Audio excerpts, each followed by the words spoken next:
Hello. Yes sir. हाँ बालको, कैसे हो? क्लास चल रही थी क्या अभी? क्या सर? क्लास चल रही थी क्या कोई अभी?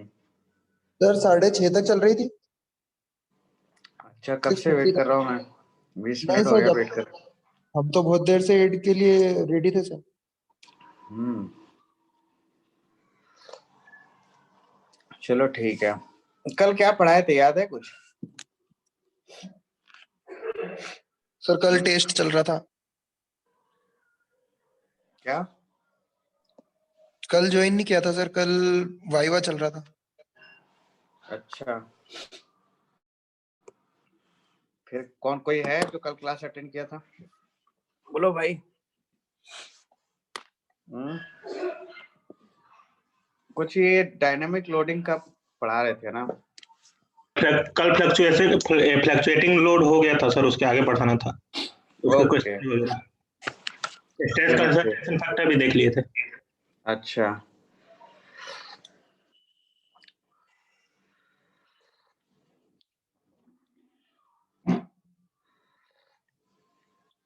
आज हम लोग स्टार्ट करेंगे एंट्रेंस लिमिट से। ठीक है।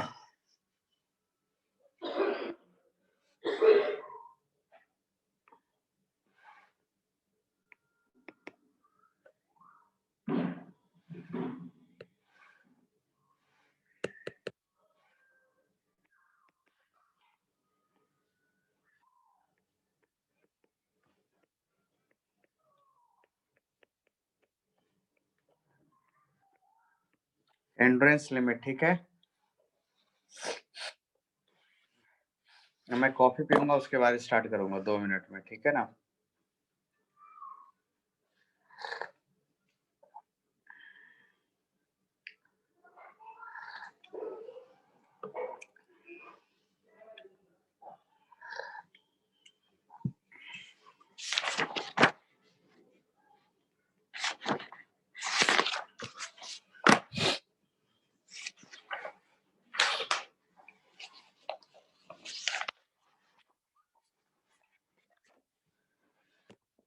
हे प्रभु। एंड्रेंस लिमिट, द फटीग और एंड्रेंस लिमिट।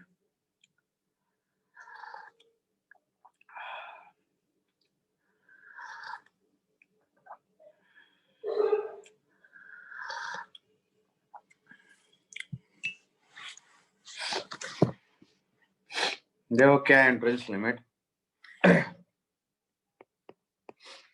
द फटीग और entrance limit of a material is defined as the maximum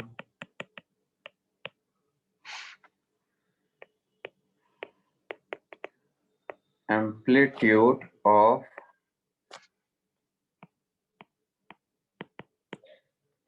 completely reversed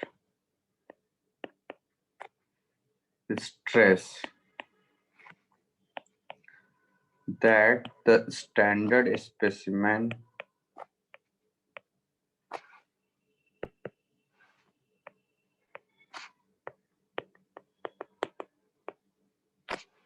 can withstand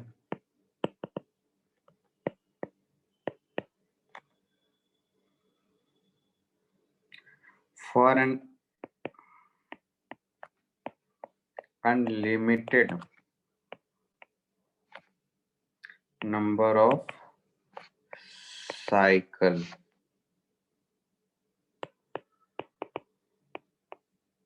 without fatigue failure। देखो होता क्या है कि हमारे पास एक स्टैंडर्ड स्पेसिमेन है, like this you can see, और एक टेस्ट होता है जिसे कहते हैं हम rotating beam test. Endurance limit test होता है जिसे हम रोटेटिंग बीम में करते हैं, ठीक है। Let's see, this is the standard specimen. कमाल की बात है कि ये स्पेसिमेन मेटल का नहीं होता, ठीक है। This is specimen.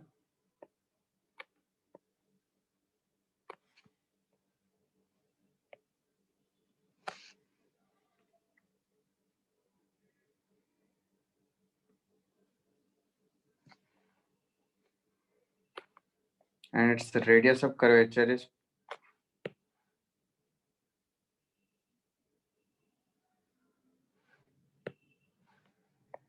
this cap. Actually, this is equal to 7.5 times of phi, and length of the specimen is this is 85 millimeter. Correct. एक ऐसा स्पेसिमेन होता है दोस्तों, और इस स्पेसिमेन में जो हम पॉलिशिंग करते हैं आखिरी में अलोंग द लेंथ कर देते हैं.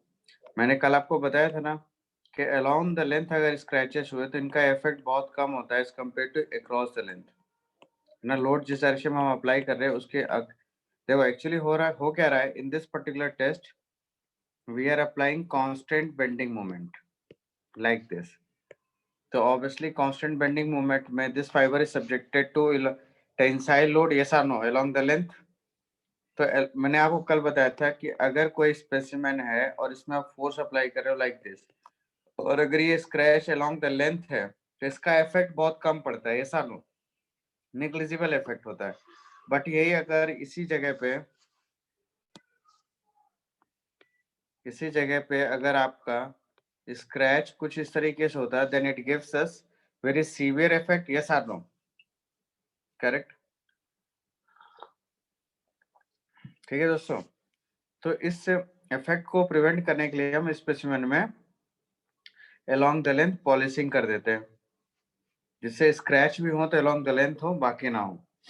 करेक्ट. अब इसमें क्या होता है कि हम इसमें इस स्पेसिमेन को दोस्तों रोटेट करते हैं, ठीक है ना,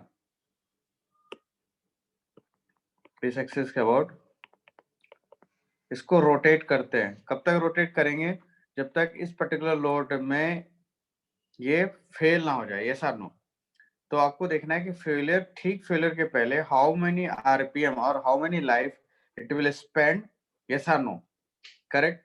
अब इसके बेसिस पे जब हम यहाँ पे ग्राफ प्लॉट करेंगे then you can see here कुछ इस तरीके ग्राफ मिलेगा, and this is log graph. क्या है ये? Log graph, log base 10. और इस डायरेक्शन में हम स्ट्रेस को रिप्रेजेंट करेंगे, and in this direction I am going to represent speed, that is RPM और रिवोल्यूशन. करेक्ट. तो इसमें जब हम ग्राफ प्लॉट करते हैं दोस्तों तो हमें कुछ इस तरीके का ग्राफ मिलता है लाइक दिस. और याद रखना लॉग ग्राफ हमेशा लीनियर होता है, ठीक है. तो इस रीजन में जो पॉइंट आ रहे हैं these are failure points. Correct.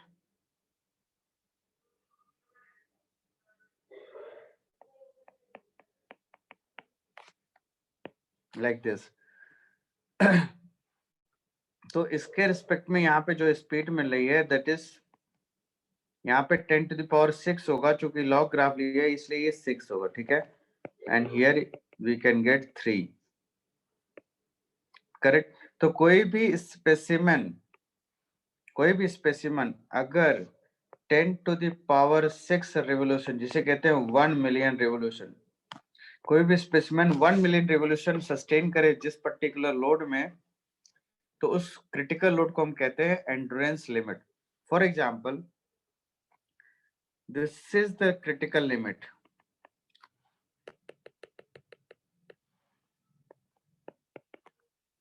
Like this. अब सपोज अगर आप देखो यहाँ पे, अगर मैं यहाँ पे कोई लोड कुछ इस तरीके का अप्लाई करूं, तो ये देखो इस पर्टिकुलर लोड पे, S1 लोड पे, ये before completion of 6 million revolution fail हो जाएगा कि नहीं? हेलो. और अगर मैं कोई लोड यहाँ पे अप्लाई करूं तो ये अनलिमिटेड नंबर ऑफ रिवोल्यूशन को कंप्लीट करेगा with respect to S2. Hello. इसके रिस्पेक्ट में जो आपको लाइफ मिलेगी अनलिमिटेड मिलेगी, और इसके रिस्पेक्ट में जो आपको लाइफ मिल रही है this is limited and less than 1 million revolution, yes और नो. करेक्ट. लेकिन अगर मैं कहूं कि with respect to this value इस वैल्यू के रिस्पेक्ट में मुझे एग्जैक्ट 1 मिलियन रिवोल्यूशन मिल रहा है, यस और नो? करेक्ट। तो ये जो वैल्यू है this is called as endurance limit, this is critical value. इसके एबव अगर आपने लोडिंग किया तो फाइनाइट लाइफ मिलेगी, अगर इसके बिलो आपने लोडिंग किया तो इनफाइनाइट लाइफ मिलेगी, यस और नो? हेलो, समझ में आ रहा है दोस्तों क्या कह रहा हूं मैं?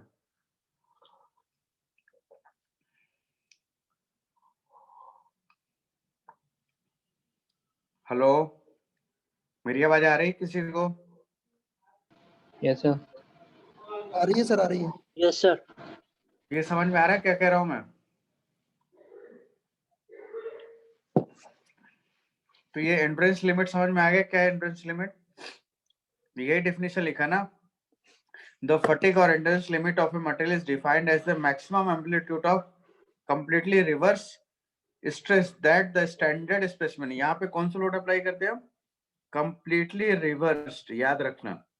एंड्योरेंस लिमिट हमेशा कंप्लीटली रिवर्स के केस में मिलता है, जबकि और भी केसेस थे ना, फ्लक्चुएटिंग और ऑल्टरनेटिंग और रिपीटेड, कुछ इस तरीके के लोड थे ना, तो कंप्लीटली रिवर्स के केस में हमें मिलेगा that the standard specimen can withstand for a unlimited number of revolution cycles without fatigue failure, yes or no?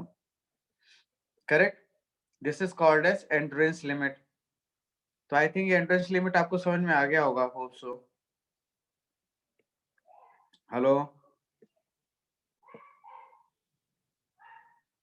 now you can see here if I plot again a graph between stress versus revolution speed, this is log 10 base s and this is log 10 base n.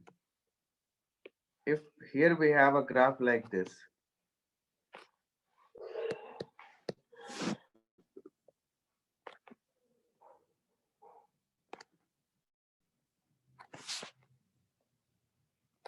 correct, then you can see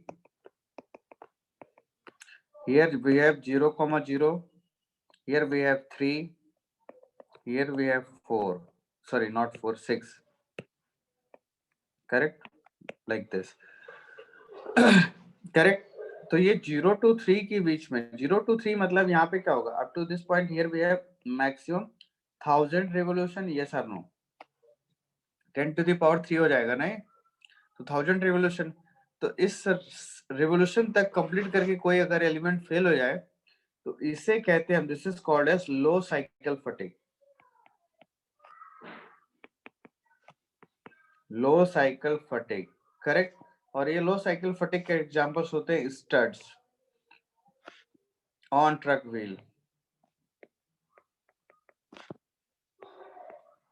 correct. This is low cycle fatigue, this comes under low cycle fatigue, and in between this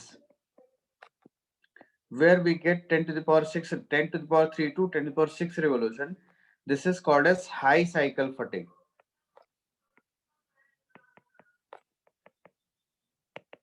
high cycle fatigue मतलब ज्यादा number of revolution में जाके component fail होगा, yes और no? और इसके category में आता है like spring, is it clear? Hello, yes sir.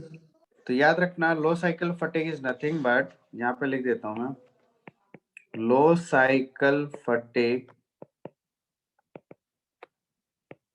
means number of revolution less than 3000, यहाँ पे 3000 लिमिट दी, 3000 आरपीएम या 3000 रिवोल्यूशन, तो इसे हम लो साइकिल फटीग कहेंगे। एंड हाई साइकिल फटीग का मतलब होगा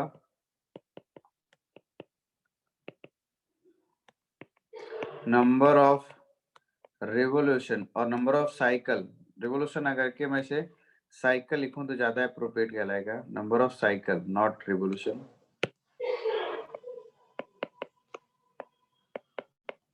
ग्रेटर देन 3000 है तो इसे कहेंगे हम हाई साइकिल फटीग, करेक्ट। तो बस ये याद रखना। अब याद रखना एंड्योरेंस लिमिट जो होती है this is not exactly property, is it clear? Endurance limit is not exactly a property. ये कोई प्रॉपर्टी नहीं होती है, but it depends upon the many factors. Is it clear? It is affected by various factors such as, क्या factors हैं वो? The size of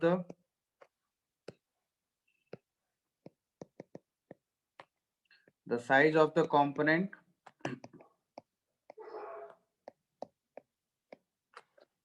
next shape of the component,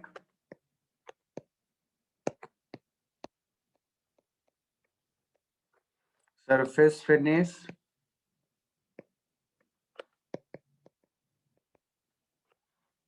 working temperature. Correct? तो ये factors है जिसपे फटेगा आपका एंड्रेंस limit, sorry एंड्रेंस limit depend करता है। ठीक है दोस्तों? करेक्ट? हेलो,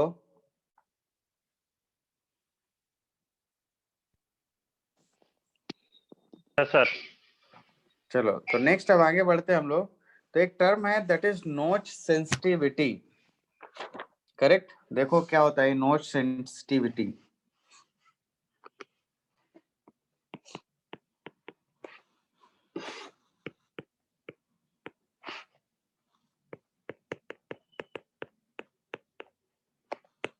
नोच सेंसिटिविटी, देखो नोच सेंसिटिविटी क्या कहलाता है? It is nothing but it is defined, you can see here, अभी थोड़ा सा ये थ्योरेटिकल कॉन्सेप्ट्स हैं।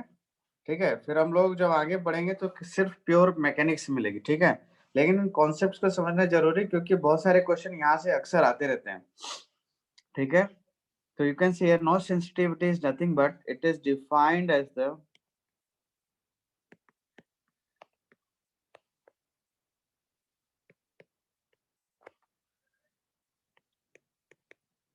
susceptibility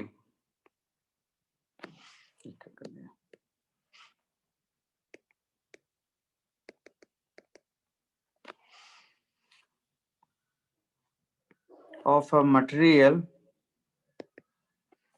to succumb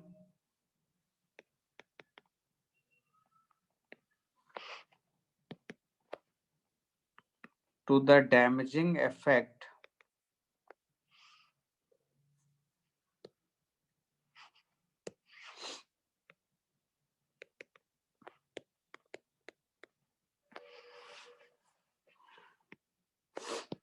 of stress raising notches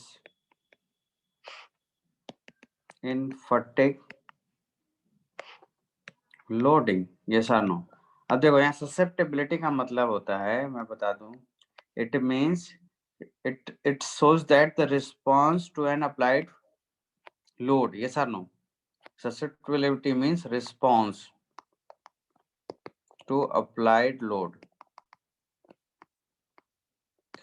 and scum का जो मीनिंग होता है, this means fail to resist.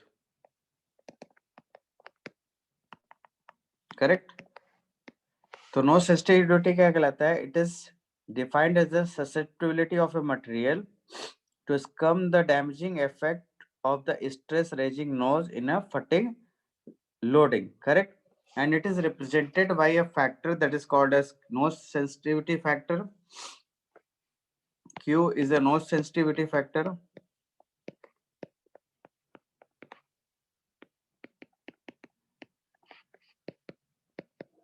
And this is nothing but, this can be written as, it is the ratio of increase of actual stress over nominal stress. Correct? Increase of actual stress over nominal stress divided by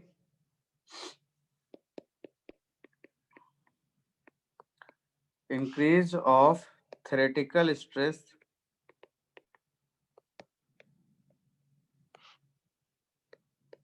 over nominal stress. Correct. Increase of actual stress over nominal stress divided by increase of theoretical stress over nominal stress. This ratio is called as notch sensitivity factor. Correct. Actual मतलब होता है कि with consideration of stress concentration and theoretical means without consideration of stress concentration. Yes और no. And nominal stress means those stress which can be derived by using elementary some equation. तो ये आ जाता है दोस्तों. This can be written as kf times sigma not minus sigma not divided by kt times sigma naught minus sigma naught. Therefore, it can be written as kf minus 1 upon kt minus 1. And here kf is nothing but this is called as fatigue stress concentration factor. kf को क्या कहेंगे हम? Fatigue stress concentration factor. और जो kt होता है this is theoretical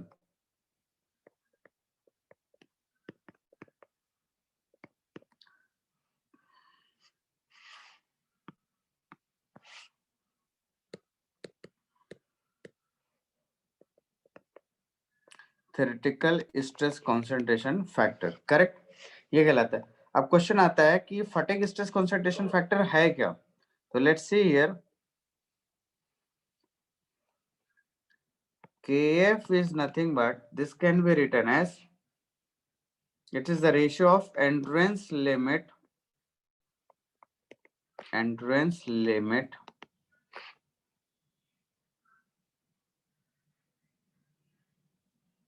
of notch free specimen divided by endurance limit of notched specimen. yes or no. अब आप बता सकते हैं इसका इस केस में नोच स्पेसिमेन एंड नोच फ्री स्पेसिमेन दोनों में से स्ट्रेस कौन सी ज्यादा होगी.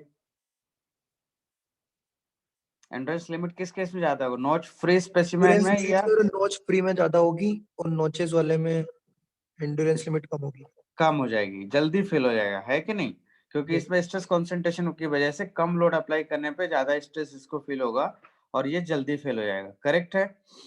करेक्ट. ओके. तो यहाँ पे हमने देखा कि kf क्या है, kt क्या है. ठीक है. अब हमने रिलेशन देखा था जो नोच सेंसिटिविटी है q is equal to kf minus 1 upon kt minus 1. और इसको अगर हम सिंप्लीफाई करें तो क्या लिख सकते हैं? kf can be written as 1 plus q times kt minus 1. ये सर नो. अब देखो यहाँ पे क्या होगा. When the material has no sensitivity to notch, मतलब नोच स्ट्रेस कॉन्सेंट्रेशन का मटेरियल पे कोई इफेक्ट ना पड़ रहा हो. ठीक है ना. फर्स्ट केस जैसे मैंने आपको बताया था ना कि if material is subjected to static loading and material is ductile then the effect of stress concentration is very low or close to zero. It means the material is no sensitive to the notches. Is it clear? कह सकते हैं कैसे हम? When the material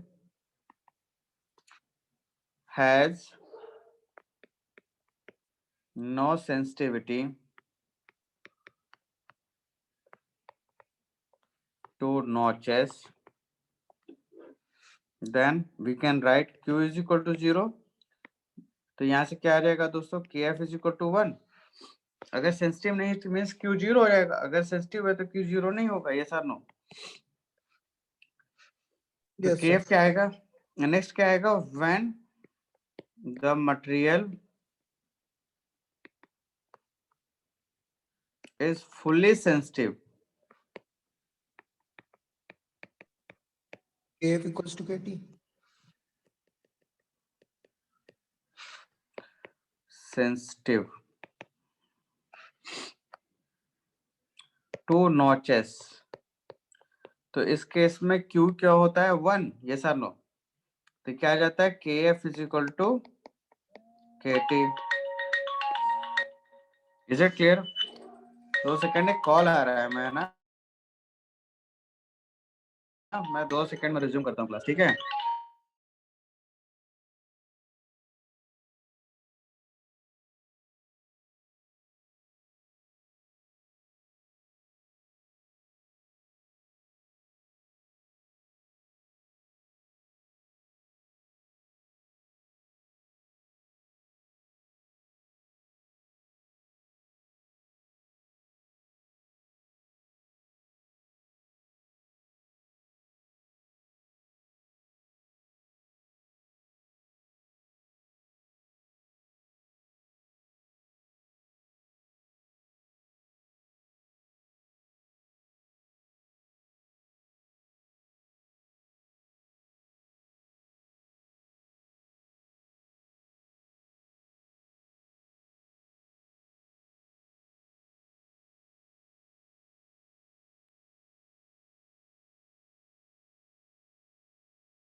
hello, चलो start करते हैं ना फिर से। स्क्रीन मेरी दिख रही है बाल को? हेलो, जी सर। Yes, sir. चलो ठीक है। तो ये हो गया, सेंसिटिविटी है तो क्या होगा, नॉन सेंसिटिविटी है तो क्या है ना, इनकी कुछ रिलेशंस है। कई बार ये डायरेक्ट रिलेशन ही पूछे जाते हैं एग्जाम्स में, और स्पेशली इस फॉर्मूला को याद रखना, ठीक है?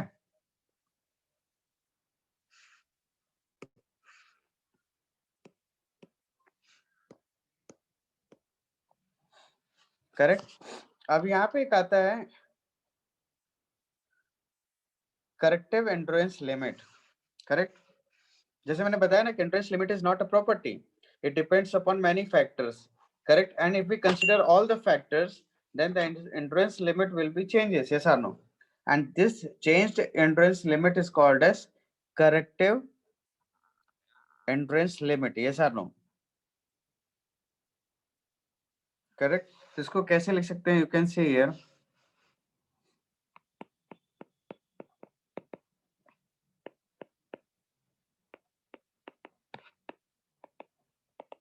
this is nothing but this is called as SE dash, correct, and this is equal to होगा K into KB into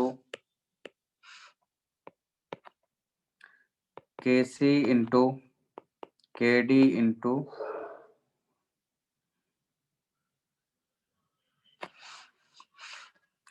SE dash। Actually यहाँ पे SE is equal to K into KB। अब ये K KB क्या होते हैं? You can see here,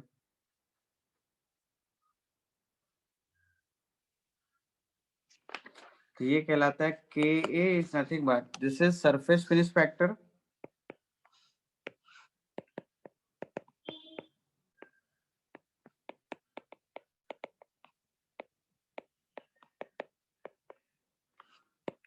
KB जो है आपका ये साइज फैक्टर कहलाता है,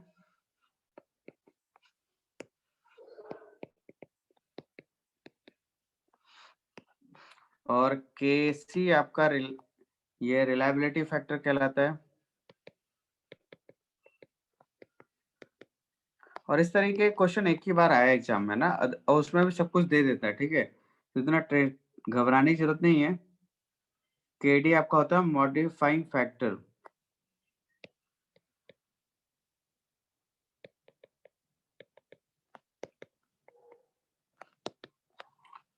टू अकाउंट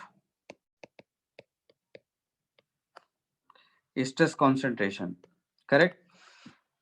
तो इसमें एक क्वेश्चन आया था, तो को मैं बताता हूँ, इसमें सारी चीजें आपको दे दी जाती है, ठीक है ना।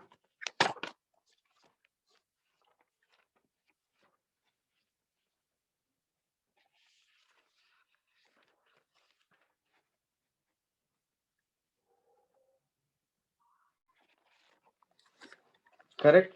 तो चलो एक और नेक्स्ट टॉपिक पढ़ेंगे, उसमें ये सारे क्वेश्चंस आएंगे, ठीक है ना। करेक्टेड एंट्रेंस लिमिट वगैरह दिया रहता है, then we need to find out, correct, और सॉल्व द प्रॉब्लम्स। तो यहाँ पे एक इम्पॉर्टेंट मैं पार्ट पढ़ाने वाला हूँ जिससे करीब 10-12 क्वेश्चंस आ चुके हैं, करेक्ट। और ये आपने सुना होगा सोडरबर्ग लाइन, गुडमैन लाइन और ये गर्बर पैराबोला, ये सर नो, करेक्ट। तो जब भी फटिग लोडिंग एक्ट Yes, होती sir. है तो हम किसी भी कंपोनेंट की जब डिजाइन करते हैं तो on the basis of these lines करते हैं, ठीक है। तो ये 2-3 कॉन्सेप्ट और है, इनको फटाफट देख लेते हैं, फिर मैं सारी प्रॉब्लम्स आपको कराता हूँ, ठीक है, वन बाय वन। और मेन है प्रॉब्लम, तो देखना है कि प्रॉब्लम सॉल्व कैसे करते हैं और कैसे प्रोसीड करते हैं, ठीक है, करेक्ट है। यहाँ पे कुछ वैरायटी के प्रॉब्लम्स हैं, लेकिन हम लोग उसको एक साथ देखेंगे, ठीक है। पहले मैं ये बता ही देता हूँ क्या कहलाता है सब।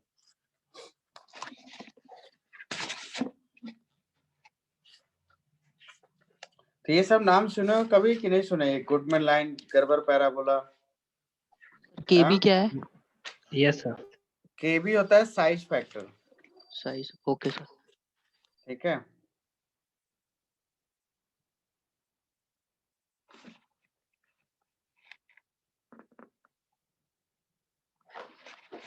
चलो ये देखते हैं फटाफट।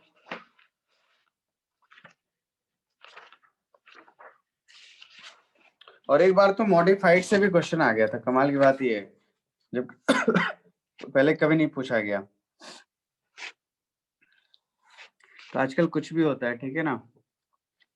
तो हम इसी का पार्ट पढ़ रहे हैं, design against fluctuating load, correct है। इसी का नेक्स्ट पार्ट है, that is Soderbergh and Goodman lines. Mainly यही दो आती हैं, ठीक है दोस्तों। जर्बर पैराबोला कभी नहीं पूछा जाता क्योंकि वो कॉम्प्लेक्स प्रॉब्लम है और उसमें सेफ्टी रीजन भी नहीं है, करेक्ट है। और क्यों नहीं है, चलो इसमें देखते हैं हम लोग इस फिगर के साथ।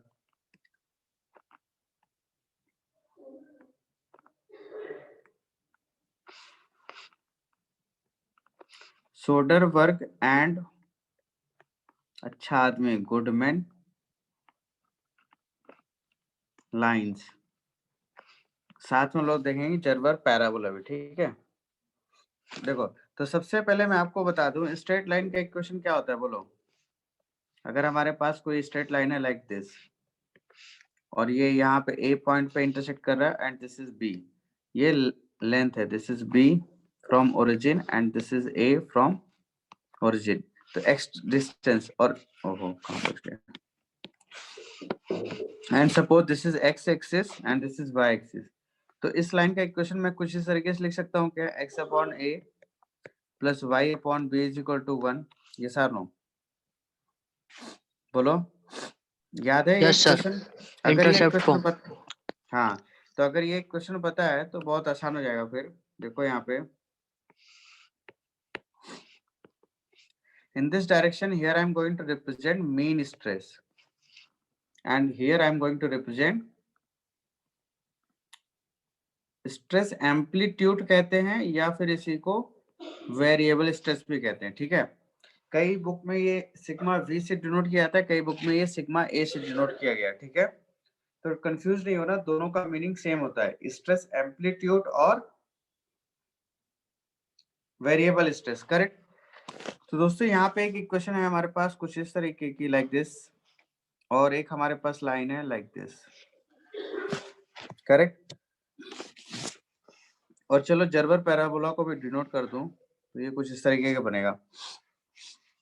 तो इस पॉइंट पे ये जो लिमिट होती है this is called as S Y T yield tensile stress and this is called as S U T ultimate tensile stress, correct. And this point is nothing but this is called as S E endurance limit, correct. Hello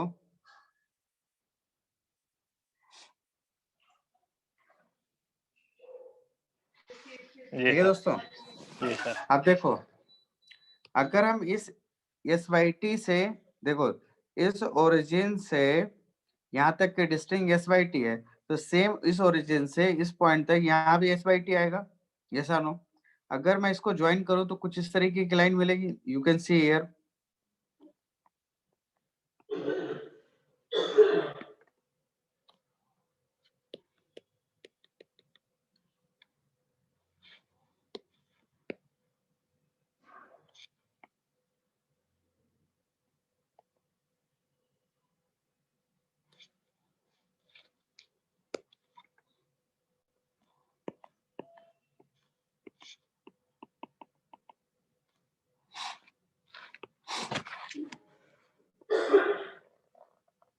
Like this, correct. This value is s by t and this is also s by t। इसका मतलब क्या है, इस red line जो मैंने draw की इसके अंदर सब कुछ सेफ होगा, यस और नो बोलो। and this line is nothing but this is called Soderberg line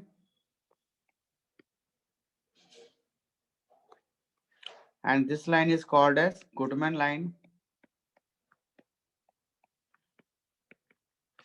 and this line is this parabola is called as Gerber parabola, ये Gerber parabola।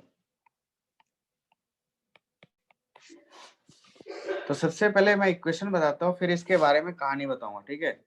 एक्चुअली जो फेलियर पॉइंट्स होते हैं कुछ इस तरीके से लाई करते हैं, this is the reason where failure takes place.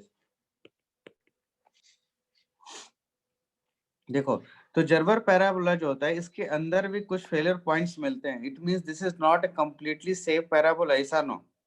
But S Y T जो आपका गुडमैन लाइन है और सोडरबर्ग लाइन है ये कंप्लीट सेफ जोन को शो करते हैं। अब मैं अगर इनकी इक्वेशन लिखूं तो देखो क्या आएगा, सोडरबर्ग लाइन की अगर हम इक्वेशन लिखें तो कैसे लिख सकते हैं दोस्तों बोलो। यहाँ पे देख सकते हो सिग्मा एम, इसको आप समझो कि ये एक्स है, ठीक है। और जो ये मैंने यहाँ पे सिग्मा वी लिखा है ये समझो वाई है, और जो एस सी है ये सपोज बी है, और जो एस बाई टी है एस यू टी है, ये आप इसे ए समझ सकते हो। तो इक्वेशन क्या बनेगा बोलो, sigma M upon S Y T plus sigma sigma A A upon S U T S S Y E T is equal to 1 equal to 1। Correct है, ऐसे इक्वेशन बनना चाहिए। अब मैं इसको 1 न लिख के मैं लिखता हूँ इसको 1 upon factor of safety. Actually 1 होना चाहिए, but here I am going to write 1 upon factor of safety. This is good Soderberg line. और यहीं पे गुडमैन लाइन अगर लिखूं तो क्या आएगा बोलो? तो sigma M upon S by T की जगह एस यू टी लिख देना बस, बाकी सब एज इट इज होगा। यस और नो? तो ये क्वेश्चंस याद रहेंगे बोलो। अब आपसे पूछता है out of these 3 lines, 2 lines and 1 parabola, which line gives us more accurate and safest zone कहाँ पे मिलेगा? तो ऑब्वियसली आपको सोडरबर्ग में मिलेगा। यस और नो बोलो। Hello sir. अब देखो होता है क्या, और गर्बर पैराबोला की अगर हम देखें तो क्या लिख सकते हैं? फॉर्मूला याद रखना, कभी कई बार फॉर्मूला डायरेक्ट पूछ देता है, बाकी प्रॉब्लम्स जो भी आती है वो हमेशा सोडरबर्ग से आती है या फिर गुडमैन लाइन से। और ये होता है देखो, factor of safety times sigma M upon S U T का whole square plus sigma A upon sigma E equal to 1 upon factor of safety. ये रिलेशन होता है। करेक्ट है। तो ये क्वेश्चंस हो गए अगर आपके पास फैक्टर्स गिवन है। करेक्ट है। या मैं चलो इसको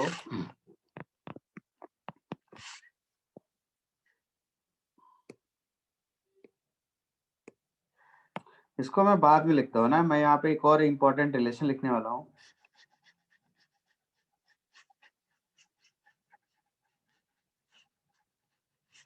अगर आपके पास KT एंड KF गिवन है तो इसी रिलेशन को हम क्या लिख सकते हैं? देखो जो मीन स्ट्रेस है वो समझो स्टेशनरी वाला है, जिसके साथ जो मल्टीप्लाई होगा theoretical stress concentration factor. Correct है। और जो एम्पलीट्यूड है ऑब्वियसली वेरिएबल नेचर का है, तो इसमें होगा किसका मल्टीप्लिकेशन? बोलो, fatigue stress concentration factor. Correct है। अगर ये आपको गिवन है तो आप इस तरीके से फॉर्मूला यूज कर सकते हो, अदरवाइज नहीं दिया हुआ है तो KT और KF की जगह आप 1 कंसीडर कर लेना। करेक्ट है। और ऐसे गुडमैन लाइन को अगर हम लिखे तो sigma M into KT divided by SUT plus sigma A into KF divided by SE, this is equal to 1 upon factor of safety. Correct. तो ये मॉडिफाइड इक्वेशंस हैं। करेक्ट, इसे कहते हैं modified Soderberg equation and this is modified Goodman line. Correct. अब now you can see ये कैसे आया सर? KT और KF हाँ मल्टीप्लिकेशन कैसे देखो, करा सर? जब स्ट्रेस कंसंट्रेशन फैक्टर हम कंसीडर करेंगे तो जो ये क्या होता है KT sigma max upon sigma not.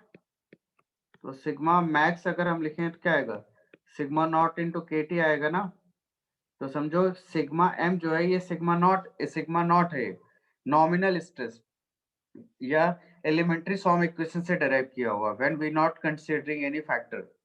तो अल्टीमेटली मुझे यहाँ तो सिग्मा मैक्स को रिप्रेजेंट करना पड़ेगा ना, सिग्मा मैक्स अपॉन SYT। बोलो। Yes sir, yes sir. इसलिए यहाँ पे KT एंड KF को मल्टीप्लाई कर दिया जाता है इस फैक्टर्स का। तो बस ओके ये सर। याद रखना। अब देखो यहाँ पे जर्बर पैराबोला अगर मैं अब लिखूं तो क्या आएगा?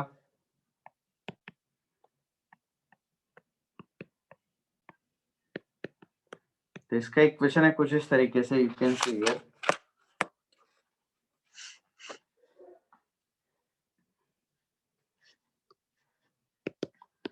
Factor of safety into sigma m upon SUT का whole square plus sigma A upon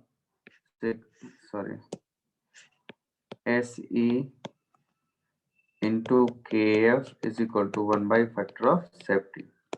देखो अब आप बताओ मुझे कि सोडरबर्ग एंड गुडमैन लाइन दोनों में से कौन सी लाइन डक्टाइल मटेरियल के लिए एप्लीकेबल होगी? बोलो।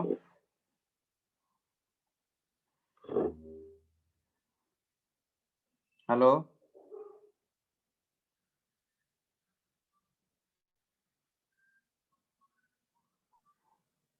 सर यस ये सर। कौन सी गुडमैन होगी? सर। सर सोडरबर्ग डक्टाइल के लिए होगी। यस करेक्ट, और क्योंकि वहां पे SYT कंसीडर यस करे है सर, ना, SYT उधर। और SUT आते ही वो ब्रिटल मटेरियल के लिए एप्लीकेबल होगा। Yes sir. ठीक है, जी सर। अब क्वेश्चन आता है कि ये सिग्मा M और सिग्मा A है क्या? देखो, तो थोड़ा सा इसके बारे में देख लेते हैं कि मीन स्ट्रेस और एम्पलीट्यूड क्या है। तो मैंने आपको बताया था कि कुछ इस तरीके का स्ट्रेस लगता है in case of fatigue loading. Yes और no? Correct. Suppose this is sigma 1 and this is sigma 2। Correct, या आप इसे कह सकते हो this is sigma max and this is sigma minimum. तो जो सिग्मा M होता है this is called as mean stress. क्या कहलाएगा ये? Mean stress. And mean stress means this is sigma max plus sigma minimum by 2। Correct. और sigma A जो होता है this is called as stress amplitude,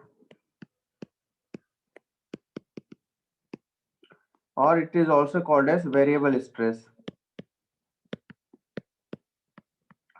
और इसका रिलेशन होता है sigma max minus sigma minimum by 2। देखो कैसे, यही एम्पलीट्यूड कहलाएगा ना, बोलो। तो sigma max minus sigma minimum by 2 हुआ। यस और नो? तो यहाँ पे मैंने आपको 3 तरीके के फटिग लोड बताए थे, fluctuating load, repeated stress, completely reverse. तो हर केस में सिग्मा M और सिग्मा A की वैल्यू डिफरेंट होती है। ठीक है, तो चलो मैं एक बार फिर से आपको बता देता हूँ कि suppose we have completely reverse fatigue load.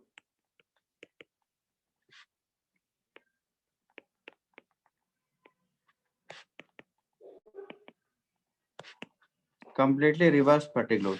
Completely reverse fatigue load का मतलब क्या है कि stress is acting like this, this is sigma plus sigma and this is minus sigma. यहाँ पे सिर्फ डायरेक्शन चेंज हो रहा है, magnitude is remain same. Yes और नो? तो जो मीन स्ट्रेस लिखोगे तो क्या आएगा?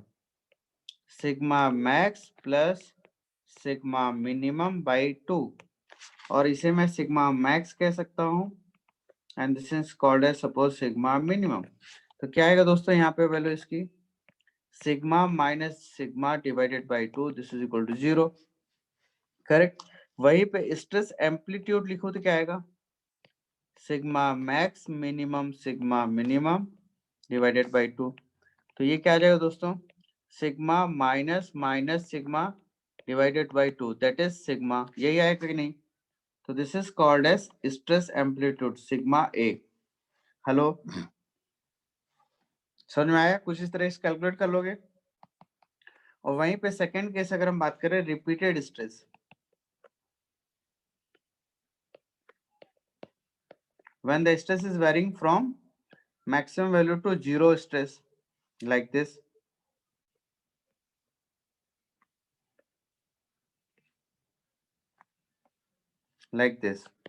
and this is mean value। यहाँ पे ये क्या है दोस्तों? This is called as sigma max. Correct. And here sigma minimum is 0। तो इसके लिए अगर मैं मीन स्ट्रेस लिखूं तो क्या आएगा? Sigma max plus 0/2। तो सिंपली क्या आ गया ये? Sigma max by 2। और स्ट्रेस एम्पलीट्यूड की बात करूं तो sigma max minus 0/2, that is sigma max by 2। तो जब आपके पास रिपीटेड स्ट्रेस होता है तो स्ट्रेस एम्पलीट्यूड और वेरिएबल मीन स्ट्रेस दोनों इक्वल एक्ट होती है। यस और नो? थर्ड है that is alternative fatigue load.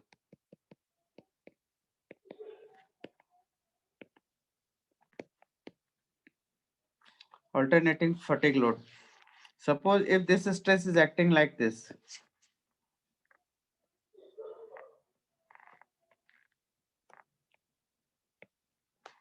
and this is average. If this is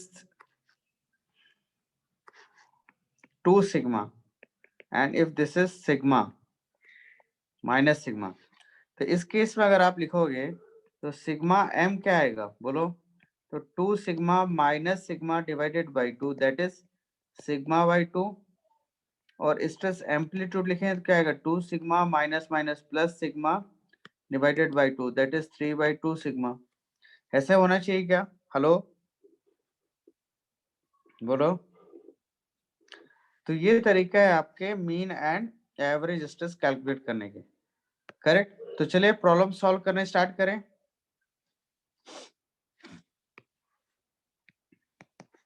चलो सबसे पहले हम कुछ प्रॉब्लम सॉल्व करेंगे फ्रॉम एंड्रेंस लिमिट से, ठीक है।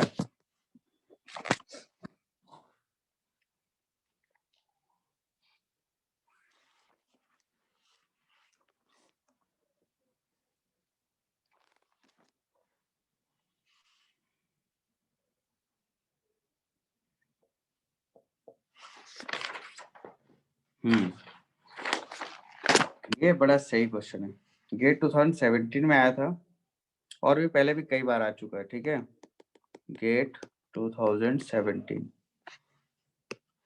क्वेश्चन ये है कि अ machine element has an ultimate tensile stress SUT equal to 600 megapascal and SE endurance limit equal to 250 megapascal. The fatigue curve of the element on log curve is given like this.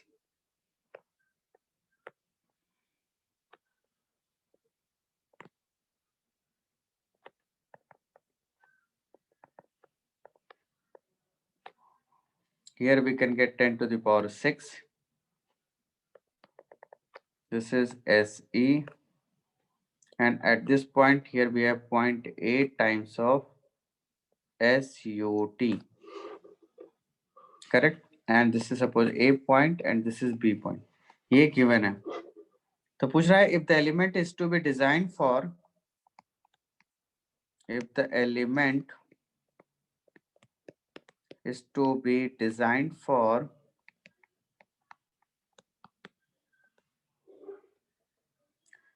10 to the power 4 cycles,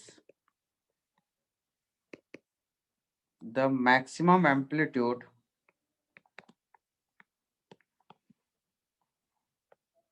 of a completely reversed fatigue load, completely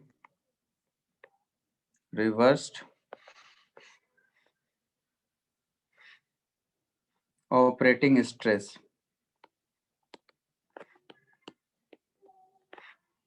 is in megapascal, ठीक है। अब ये question है, अब देखो ये question क्या है, पहले मैं एक्सप्लेन कर देता हूँ फिर सॉल्यूशन बनाने की कोशिश करो, ठीक है। देखो आपको ये ग्राफ ऑलरेडी गिवन है लाइक दिस,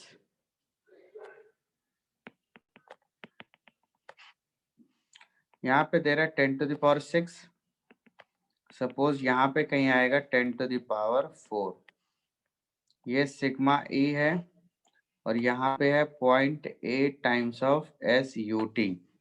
तो आपको पता करना है कि इस सिग्मा की वैल्यू क्या होगी। अगर मैं इसको सिग्मा कह दूं तो समझ में आ रहा है? बोलो। इस सिग्मा की वैल्यू पता करनी है with respect to this RPM जो कि 10 to the power 4 है। हेलो, और ये ओरिजिन में 0 नहीं है, ये 10 to the power 3 है। क्वेश्चन समझ में आ गया? हेलो,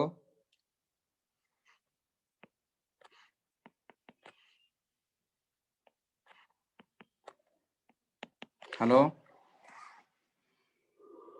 यस सर, तो ट्राई करोगे? Yes sir, yes sir.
Answer आ गया दोस्तों? 610 MPa, कितना? 610 मेगापास्कल। 386 आता है। देखो मैं बताता हूँ, देखो यहाँ पे राइट एंगल ट्रायंगल बन रहा है। हाँ सर, सिमिलर ट्रायंगल से होगा ये। सिमिलर ट्रायंगल की प्रॉपर्टी लगानी है बस, और कुछ नहीं करना। Yes sir. ये थीटा है तो मान लो क्या होगा, tan theta is equal to, log scale में लिखना है, ध्यान रखना, करेक्ट है। ये log 10 बेस है और ये log 10 base, 0.8 times of SUT। तो SUT 600 है, 8 का मल्टीप्लाई कर दो 0.8, तो 4 क्या आएगा, 480 है ना। तो tan थीटा क्या लिख सकते हैं हम, इसे मैं अगर ln नहीं, इसे मैं लिख सकता हूँ परपेंडिकुलर अपॉन बेस। ये ट्रायंगल बन रहा है तो क्या आएगा बोलो, log 10 base 480 minus log 10 base sigma E जो कि 250 है divided by 6 minus 3, this is equal to, छोटू ट्रायंगल देखो, ये छोटू ट्रायंगल बन रहा है। ओहो क्या कर दिया, इक्वल टू क्या आएगा बोलो, नीचे लिख दूं, log 10 base 480 minus log 10 base sigma divided by क्या आएगा, 4 माइनस 3। इसको सॉल्व करके मुझे बताओ कि सिग्मा की वैल्यू क्या आती है। चलो मैं करके बता देता हूँ।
ठीक, तो इस इक्वेशन को सॉल्व करोगे तो आपको सिग्मा की वैल्यू मिल जाएगी 386.195। बस ये ट्रायंगल को सॉल्व, ये इक्वेशन को सॉल्व करना है बस। और ये इक्वेशन समझ में आई कैसे बनी बोलो। देखो लॉग स्केल में देखो, log 10 base 10 to the power 6 का मीनिंग होता है 6। करेक्ट, समझ में आया कि नहीं। Log 10 base 10 to the power 3 का मीनिंग होता है, सॉरी 4 का मीनिंग होता है 4। इसलिए यहाँ पे 6 माइनस 3 और 4 माइनस 3 लिखा है। हेलो, या इसको देखो मैं लिख देता हूँ, ये होगा आपका AC। अरे यार क्या है, AC यहाँ ना लिख के मैं इधर लिखता हूँ। अगर मैं इस ट्रायंगल से लिखूं तो हम लिख सकते हैं AC upon BC, this is equal to AE upon ED। इस इक्वेशन को सॉल्व कर लो और आंसर मिल जाएगा इमीडिएट। तो ये समझ में आया प्रॉब्लम कैसे सॉल्व हुआ। Hello hello, yes sir. सुन रहे हो बालक, ये समझ में आया कहाँ Yes, गलती sir. हुई थी। Yes sir. Log anti log लेने में गड़बड़ किए होगे। नो सर, गड़बड़ कहीं नहीं हुई थी। वैल्यू सर थोड़ा सा भी लॉग का इधर उधर होता है तो वैल्यू बहुत ऊपर नीचे भाग जाता है। हाँ वो तो चेंज होगा, 10 बेस में ले रहे हो ना। Yes sir. चलो ठीक है, नेक्स्ट प्रॉब्लम देखो यहाँ पे। इसलिए कोशिश ऐसे करना कि पॉइंट के बाद 3 डिजिट तक वैल्यूज को कंसीडर करोगे, ठीक है। Yes sir. चलो अब एक क्वेश्चन है, थ्योरेटिकल क्वेश्चन है, मैं पढ़ के सुना रहा हूँ, आंसर बताना है। Which one of the following is the most conservation fatigue failure criteria? Soderbergh, modified Goodman, ASME, elliptical, Gerber. कौन सा आंसर होगा? Most conservative fatigue failure criteria तो सोडरबर्ग ही होगा। यस और नो? Yes, Soderbergh. देखो एक क्वेश्चन लिख रहा हूँ, Soderbergh criteria. a cylindrical shaft is subjected to an alternating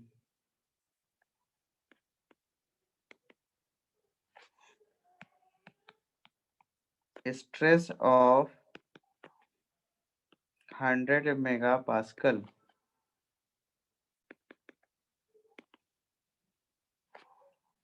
Fatigue strength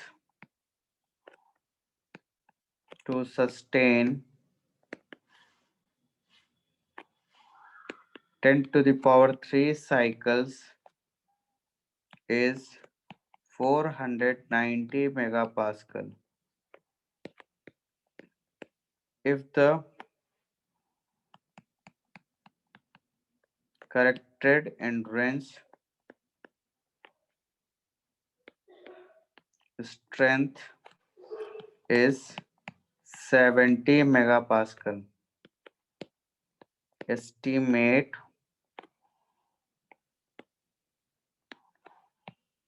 shaft life will be. चलो ये प्रॉब्लम सॉल्व करोगे। मैं यहाँ पे फिगर बना देता हूँ जिससे तुम्हें आसान हो जाए।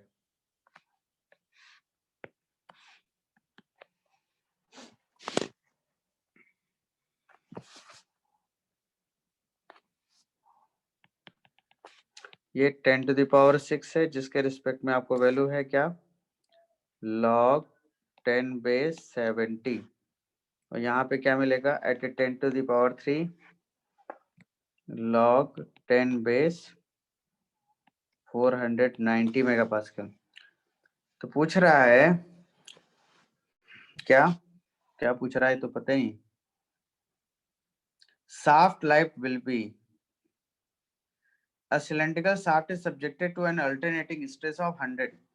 मतलब ये पूछ रहा है कि अगर मैं 100 मेगापास्कल का लोड लगाऊं log 10 base 100, तो इसके रिस्पेक्ट में यहाँ पे n क्या आएगा, ये आपसे पूछा जा रहा है। 419 ही लेंगे, हाँ 490 ही लेंगे। तो उसमें लिखा है तो अब हम क्या कर सकते हैं बोलो। Fatigue strength to sustain 10,000 cycle is 490 megapascal. तो लिखा है तो हमने यूज कर लिया, और क्या।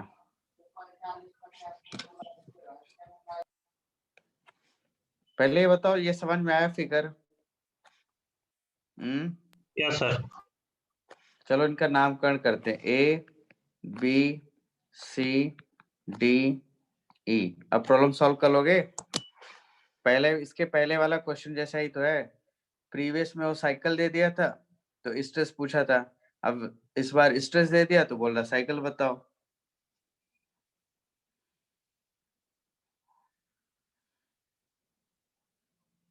है कि नहीं?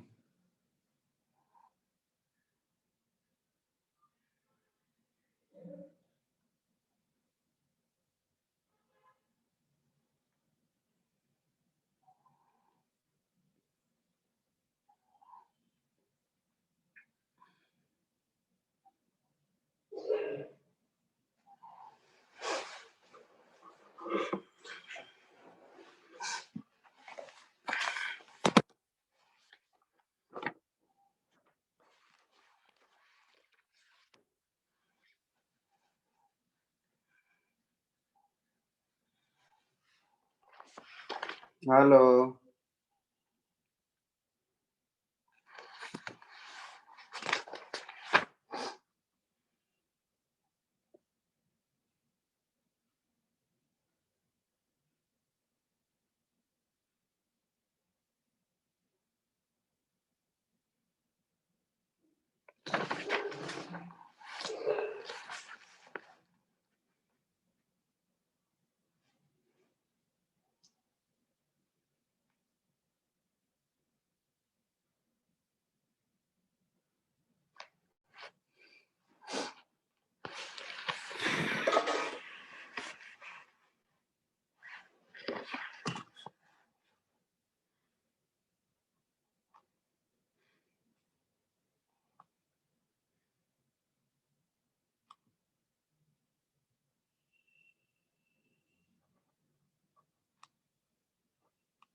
हेलो सर 8 लाख के आसपास आ रहा है क्या?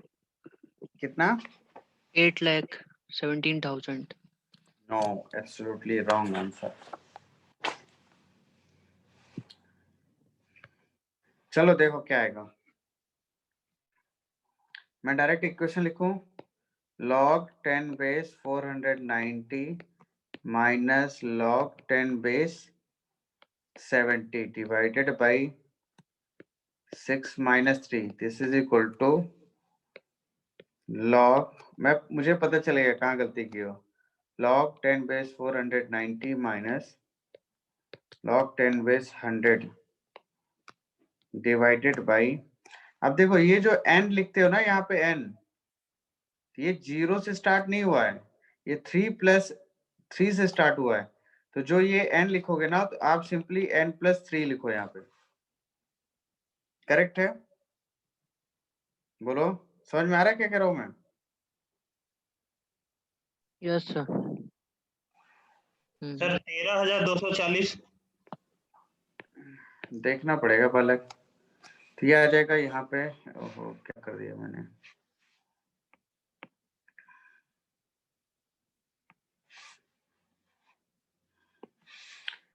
ये 10,000 कुछ आता है ऐसे। 6 माइनस log 10 बेस। अभी तो सीधे n ही लिखो, ठीक है ना? इसको मैं बताता हूँ, आप सिंपली n ही लिखो, डोंट वरी। करेक्ट? और इसे भी log n ना लिख के मैं यहाँ पे लिखता हूँ सिंपली n।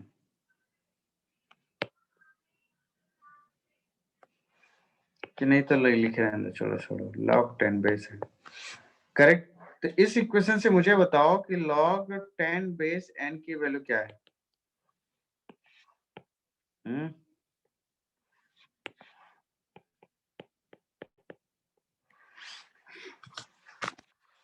देखो, log 490 माइनस log 70। log 10 होगा ना? हाँ 3 माइनस log 10 होगा ना? हाँ, n माइनस log n, क्या बोले? log 10 n माइनस 3 होगा ना सर यहाँ ओके पे? हाँ। ओहो, क्या लिख रहा हूँ मैं भी। सही कह रहे हो। log 10 base n minus 3।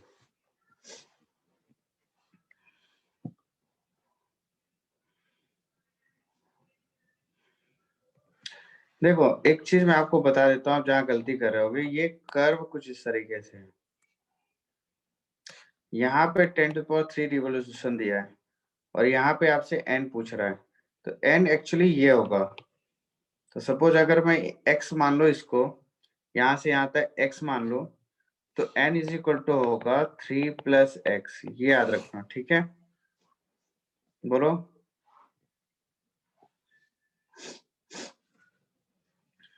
मैं चलो कैलकुलेट करता हूँ। log 490 minus log 70 divided by 63 in bracket log 490 minus log 100 divided by answer ये आएगा 2.45।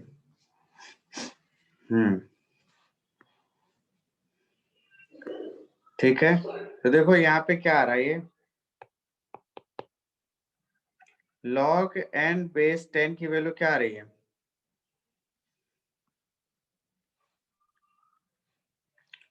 5.45 यही आ रहा है क्या? Yes sir, 0.1। यही यार। हाँ सर। तो एंटी लॉग अगर ले लूं मैं इसका, तो ये आ जाता है, सही कह रहे हो यार, 2,81,913। यही आ रहा है क्या? देखो ये आंसर है क्या? यस सर, यही आ यही रहा यार। है क्या आंसर? अभी यही आया है सर। सर यही आएगा। यही आया। Yes sir. एक बार चेक कर लेता हूँ क्या है आंसर।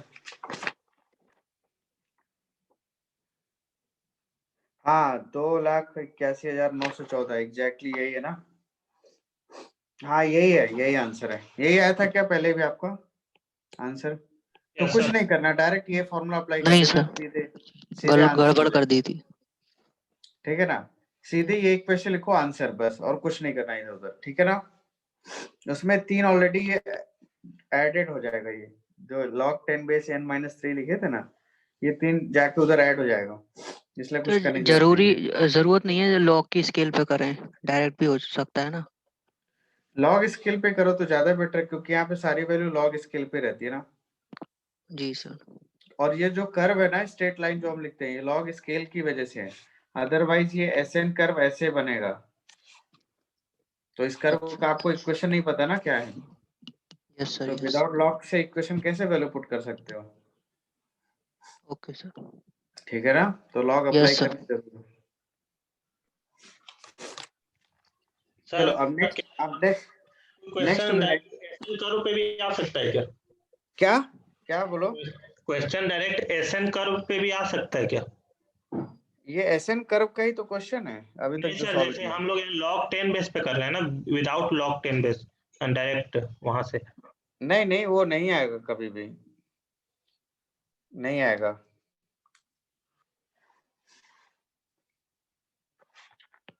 देखो नेक्स्ट क्वेश्चन करें, अब दूसरी वैरायटी करते हैं क्वेश्चन। देखो मैं पूरा क्वेश्चन नहीं लिखूंगा, गेट 2017 का, ठीक है।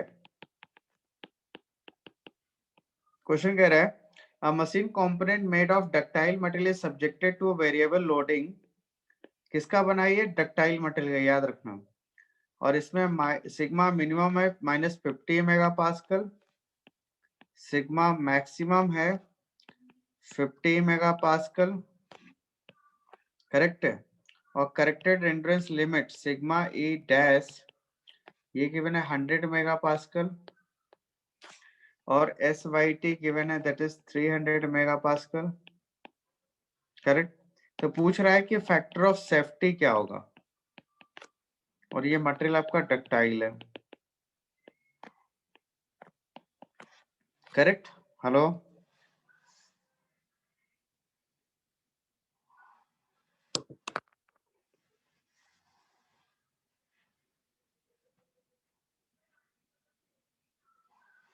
ट्राई करोगे क्या? Yes sir.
Sir factor of safety 2 आ रहा है क्या? Yes, correct answer.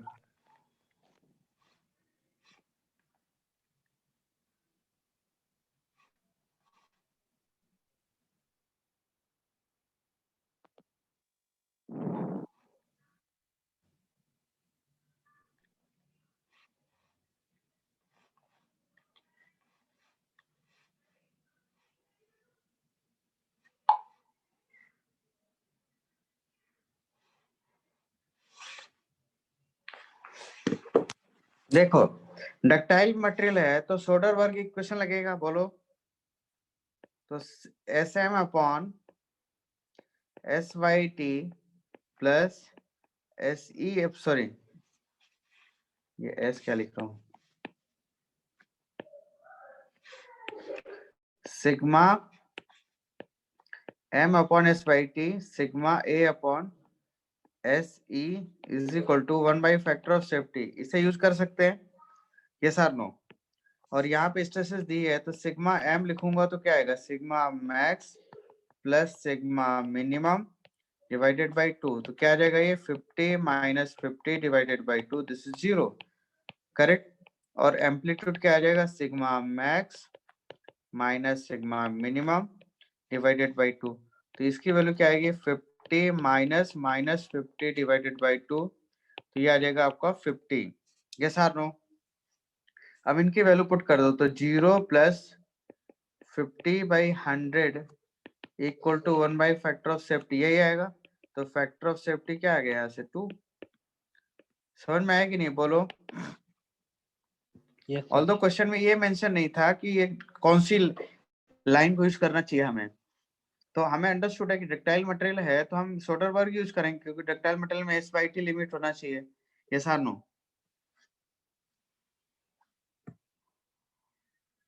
समझ में आ गया भाई? Yes, sir. चलो नेक्स्ट देखो क्वेश्चन। एक क्वेश्चन है गेट 2014 का।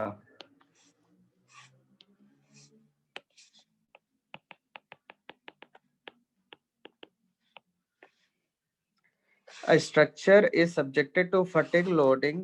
The minimum and maximum stress developed. मैं डायरेक्ट वैल्यू लिखता हूँ। सिग्मा मिनिमम लिखा हुआ है 200 mega pascal, sigma max is equal to 400 mega pascal respectively. The value of stress amplitude आपसे पूछा है सिग्मा ए क्या होगा इन मेगा पास्कल। ये तो एक सेकंड में आंसर दे दोगे, क्या आएगा बोलो? 100 होगा। बालक 100 मेगा पास्कल। 100 ऐसी मेगा जल्दबाजी भी नहीं करनी। सर सिग्मा 100 ही मैक्स बोला। 100 बोले थे। यस। Okay good.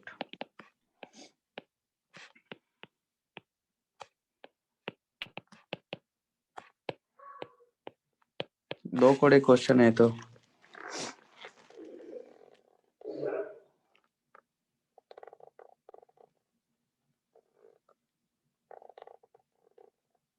चलो एक और क्वेश्चन देखो यहाँ पे, डेट 2014 का ही है। Rotating steel shaft at the ends it is subjected to a point load at the corner. The maximum bending stress sigma max given है 100 megapascal. If the yield and ultimate corrective hindrance सब कुछ दिया है, s by t दिया हुआ है 300 megapascal, se दिया हुआ है 200 megapascal and sut given है 500.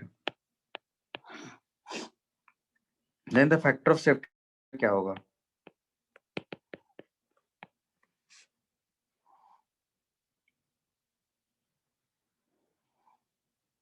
चलो इसको बताओ क्या आंसर आएगा, बोलो।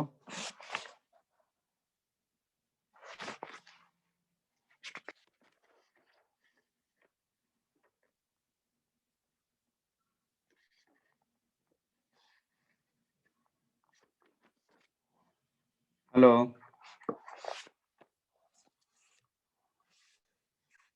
चलो एक हिंट दे देता हूँ। एक ये क्या कह रहा है, बार नहीं, रोटेटिंग स्टील शाफ्ट है। देखो this is subjected to bending moment, इसकी वजह से बेंडिंग स्ट्रेस आया। तो देखो अगर मैं यहाँ पे फाइबर कट करूँ तो एक में टेंसाइल और एक में कंप्रेसिव, कुछ इस तरह के स्ट्रेस डिस्ट्रीब्यूशन होता है। तो यहाँ पे sigma max is equal to 100 mega pascal है, तो सिग्मा मिनिमम भी माइनस 100 मेगा पास्कल कहलाएगी, याद रखना। अब प्रॉब्लम सॉल्व हो जाएगा।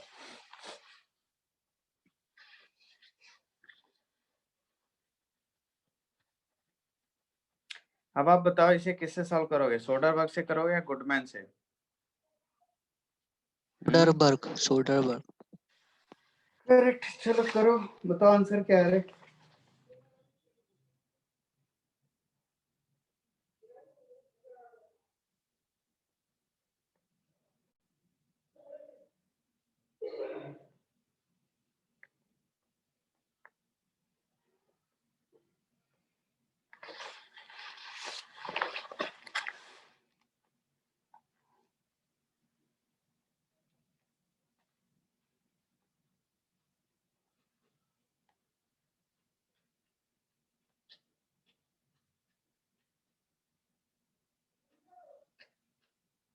.833।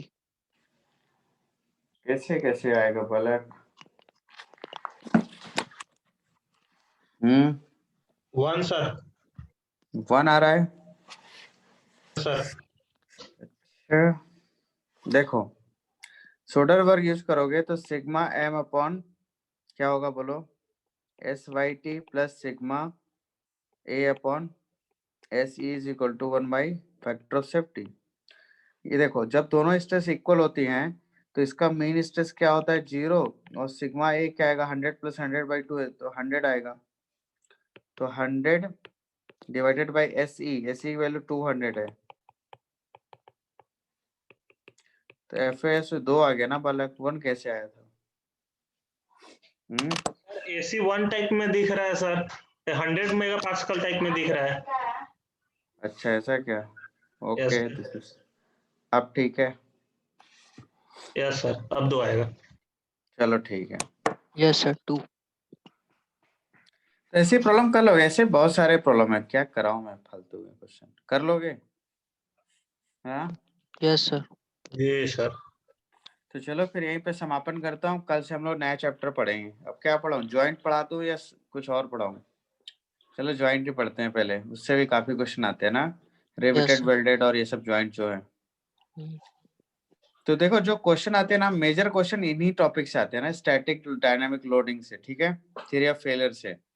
फिर फिर उसके बाद ज्वाइंट से क्वेश्चन आते हैं, फिर उसके बाद बियरिंग से क्वेश्चन आते हैं। तो ये कुछ इंपॉर्टेंट टॉपिक है, फालतू सब, बाकी सब आलतू फालतू। हाँ गियर वायर भी है थोड़ा बहुत, चलो देखेंगे 1 बाई 1, कोई बात नहीं है ना। तो सुनो सर कल कोई नोट्स क्लास नहीं रखूंगा, कल क्लास नहीं होगी, ठीक है? फिर कब होगा सर? Okay sir. कल नहीं होगी बस, बाकी फिर नेक्स्ट डे से 7 से स्टार्ट हो जाएगी। Okay sir. ठीक है, एक्चुअली मैं अवेलेबल नहीं हूँ, नहीं तो मैं क्लास ले लेता। ठीक है सर चलो, नोट्स नोट्स मैं अपलोड कर दूंगा, वहां से डाउनलोड कर लेना टेलीग्राम चैनल से। Sir Telegram channel link link पे नहीं है अभी तक, चलो देखो। नहीं।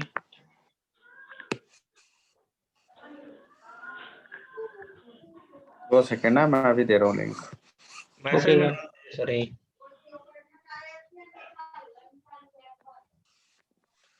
चैट बॉक्स में डाले दे रहा हूँ।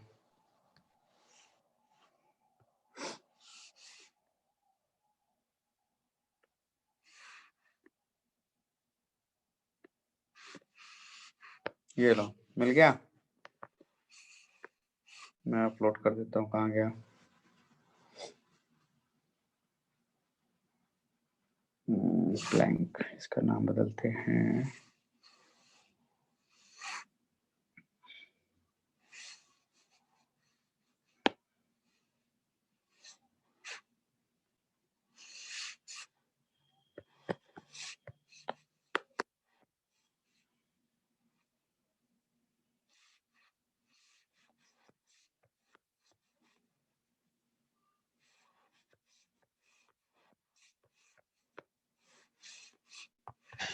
सर गेट एसएससी ESC वाला चैनल है सर।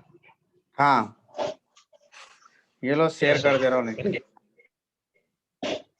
ये लो, फेंका, देखो पहुंच गया, पहचाना?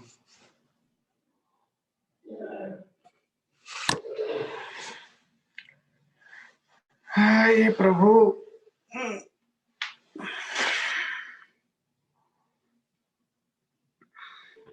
Okay sir.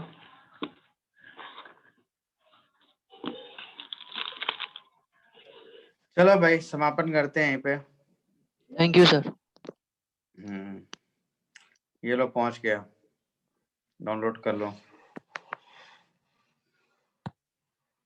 बाकी भी डाल दूंगा, ठीक है ना?